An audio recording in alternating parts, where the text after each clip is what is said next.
नमस्कार, मी उर्वी पंगत तुमच्यामध्ये तुमच्या सगळ्यांचं खूप खूप स्वागत करत आहे। थंबनेल बघून कळलंच असेल, आज मी तुमच्यावर मस्त अशी एक सोप्या पद्धतीने केकची रेसिपी शेअर करणार आहे। तो केक म्हणजे पारसी मावा केक। अगदी बेकरी स्टाईल मिळतो तसाच हा केक घरी झटपट बनणारा आहे। तर चला रेसिपीला सुरुवात करूया। आता इथे केक बनवण्यासाठी एका भांड्यामध्ये मी 3/4 कप एवढं मिल्क मेड घेतलेलं आहे। तुम्ही इथे मिठाई मेड सुद्धा वापरू शकता। आता त्यामध्येच मी अर्धा कप एवढं दूध घेतलेलं आहे। आता ह्यात मी 3 ते 4 अशा केसरच्या काड्या घेतलेल्या आहेत। हे टोटली ऑप्शनल आहे। आता ह्यामध्ये 1/4 कप एवढं रूम टेम्परेचरचं बटर वापरलेलं आहे। आता जे काही साहित्य तुम्ही केकमध्ये घेणार ना ते सगळं रूम टेम्परेचरवर असलं पाहिजे, म्हणजे केक बनवण्याच्या अर्धा ते पाऊण तास आधी आपण फ्रीजमधून काढून ठेवायचं आहे। आता विस्करने हे छान असं मिक्स करून घ्यायचं, त्यामध्ये एकही गुठळी राहता कामा नये। आता चाळण ठेवून त्यामध्ये अर्धा कप मैदा घातलेला आहे, बेकिंग पावडर घातलेली आहे आणि बेकिंग सोडा घातलेला आहे। आता ते छान असं चाळून घ्यायचं। आता चाळल्यावर त्याला व्यवस्थित असं मिक्स करून घ्यायचं। आता इथे मी कटफोल्ड मेथड वापरलेली आहे। या मेथडने आपण हे मिश्रण छान असं मिक्स करून घ्यायचं। आता सुरुवातीला तुम्हाला इथे मिश्रण बघा पातळ असं लिक्विड फॉर्ममध्ये वाटेल, पण त्यामध्ये नंतर आता आपल्याला मावा ॲड करायचा आहे। आता इथे मी जवळजवळ 200 ग्राम एवढा मावा घेतलेला आहे। हाताने कुस्करून मावा इथे घ्यायचा आहे। आता त्यामध्येच मी अर्धा टीस्पून एवढी वेलची पावडर घातलेली आहे आणि मावा आणि वेलची पावडर घालून पुन्हा एकदा कटफोल्ड मेथडनेच आपल्याला हे मिक्स करून घ्यायचं आहे।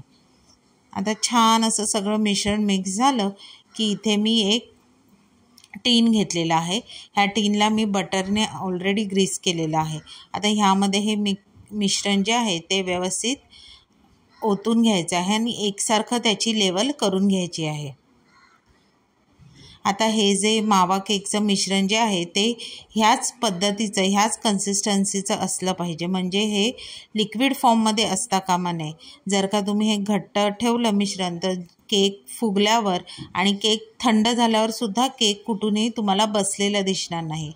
आता हे व्यवस्थित सगळीकडून इक्वली स्प्रेड करून घ्यायचं आणि त्यामध्ये तुम्हाला त्यावर आवडत असतील असे ड्रायफ्रूट्स घालायचे आहेत आणि 180 डिग्रीवर 35 ते 40 मिनिटासाठी केक छान असा बेक करून घ्यायचा आहे। आता इथे मी ओव्हन ऑलरेडी प्रीहीट केलेला आहे आणि ह्या प्रीहीट ओव्हनमध्ये मी हा केक बेक करून घेतलेला आहे। आता तुम्ही बघू शकता इथे 40 मिनिटानंतर केक सुंदर असा बेक झालेला आहे। केकला कलर तर एकदम जबरदस्त आलेला आहे। केक पूर्ण रूम टेम्परेचरवर थंड झाला पाहिजे। आता इथे तुम्ही बघू शकता माझी सुरीसुद्धा एकदम क्लीन आलेली आहे। केक पूर्ण थंड झाल्यावर चारी बाजूने त्याच्या कडा सोडवायच्या आणि केक आपला डिमोल्ड करून घ्यायचा आहे। केक दिसायला तर एवढा जबरदस्त, त्या केक बेक होतानाच सुगंध त्याचा एवढा छान असा पसरतो।